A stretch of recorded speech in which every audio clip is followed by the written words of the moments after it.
জায়গাটার নাম কি দাদা? আরকাটা বালুপাড়া। আর এটা বালুপাড়া নিয়ার আপনার মেঘালয়, আসাম। তারপরে নিয়ার মেঘালয় মানে আপনার কাছেই মেঘালয় আছে তো। প্রিয় দর্শক, আপনি শুনতেছেন এই দাদা হাল সংগ্রহ করেছে। যদি সত্যিকার আজকে উনি সত্যি কথাটাই বলে, সারা বিশ্ববাসী শান্তি পাবে। আপনার কাছে যে হাল মারা হয়েছে, আমি অনেক দূর থেকে আসছি আজকে ভাই ভাই মেশিনের পক্ষ থেকে। আমি কথাটা প্রকাশ করেছিলাম যে ভাই ভাই মেশিনের কৃষক, আজকে বাস্তবে দেখলেন আপনারা। এই হালটা কি আপনার মনোভূত হয়েছে? ভালো হয়েছে না মন্দ? মনোমতো হয়েছে তো। আপনি মুরব্বী, আপনার কথা বলেন, মিথ্যা কথা বলার দরকার নাই, মনোমতো হয়েছে।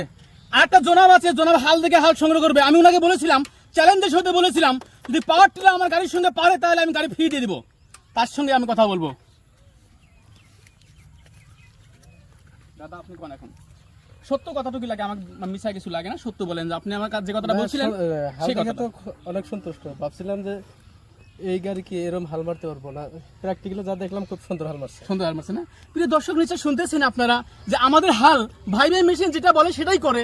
আজকে ভাই ভাই মেশিন অনেক দূর, আজকে 140 কিলোমিটার রাস্তা রান করে আসে আমি মেঘালয় পাড়া দিয়েছি এবং কি দর্শককে হাল মেরে দেখাই দিয়েছি। দর্শক সন্তুষ্ট এবং কি শত শত লোক এখানে জড়ো হয়েছে অনেক দেখার জন্য, তারা খুশি হয়েছে। বাচ্চা আছে, মুরব্বী আছে, অনেক মানুষ এখানে দাঁড়িয়ে আছে, তারা বলছে না এটা হালটা ভালো হয়েছে। তার সঙ্গে একটা কথা বলি, আমি শুধু কৃষক, তাই কৃষকের বেদনা, ভালোবাসার মায়াতে একটু ভিডিওটা শেয়ার করে দিবেন, তাহলে দেখতে পারে এবং সংগ্রহ করতে পারে। ধন্যবাদ।